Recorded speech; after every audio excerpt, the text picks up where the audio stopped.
I was born in 1927 in Free Poland, Warsaw. I am the second son of Józef Borowski and Maria Niezaleski. My father served in the 10th Infantry Regiment from 1918, and then in the Border Protection Corps, Podole Brigade, shortly after. He was a soldier through and through. My mother, in her youth, was a dedicated independence activist. It's no wonder that my older brother and I were raised in the spirit of patriotism and genuinely loved the country our parents fought so hard to protect. My brother, Antoni, was a promising sportsman as a child. He did everything he could to get me into Boy Scouts.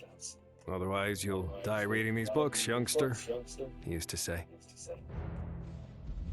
With the attack by Germany in Poland, my childhood ended. I was 13 at that time. Father was stationed with the Border Protection Corps in the east, so initially we weren't worried. We were much more worried when huge airplanes with Black Cross wings dropped bombs on our city. That was when the USSR sealed our fate. There was talk on the radio about a joint non-aggression pact. But then I realized, for the Soviets, treaties and agreements never meant much of anything. We soon learned that Father had been taken into Soviet captivity. We didn't understand, at the time, what that exactly meant, but we were glad he was alive. We later received a censored letter from him, but only once, in 1940. We haven't heard from him since. What came after were years of humiliation. The Germans treated us like animals. We were educated in Polish only during secret classes, which were punishable by death.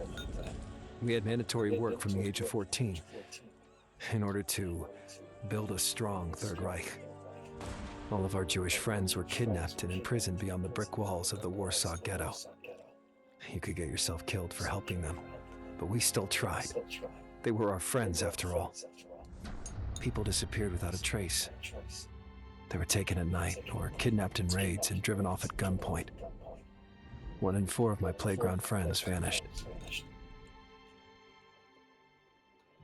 Like many lads our age, my brother and I became active in the underground resistance. We were so good at our assignments that we ended up working for Kediv, the primary Polish sabotage unit. I can't say anymore. I don't know who's going to read these memories. However, I want to describe our most important operation. We were with the Ocean unit at the time. They're all dead anyway. I was 18 back then.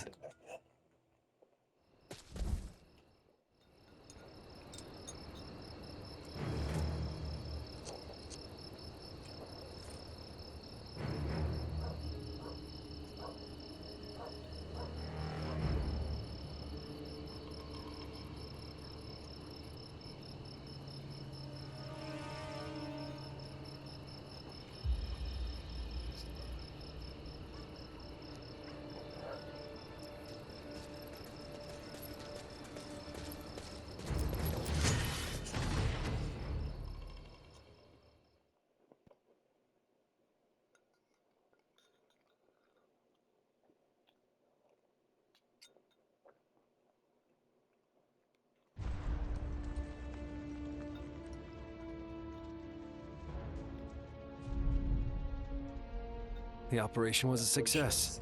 The retaliation on the civilian population wasn't too terrible. Only 8 residents of a nearby village were shot, and 4 houses were razed. Throughout the following months, Warsaw lived under constant tension. Thanks to illegal radio receivers, people learned about the Wehrmacht's failures. We heard of the Great Soviet Offensive, the Bagration Operation, which devoured the German armies, one by one, and was headed towards Warsaw. We saw them retreating in their thousands through our city, defeated. In the resistance, we all waited for the order to fight the occupant openly. A year before, the Jews from the ghetto did that, although they stood no chance. We, the young, understood them well enough. Better to die with dignity than live under the German scourge and wait for death. From our point of view, open conflict was a chance to get revenge for the years of enslavement and humiliation. We wanted to show the Allies what we were capable of, in order not to get subjugated by the incoming Reds. The Germans suspected that, They weren't blind. My brother and I were placed in the Radosław group. Not many of our colleagues from our previous unit had survived up until that day. The most important day of all. The first of 63.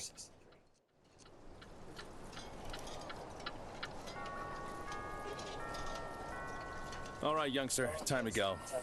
Yeah, the shit just stopped in Zhalabaj. Well, we can forget about the element of surprise. Let's take the stuff from the shed and head over to the rally point.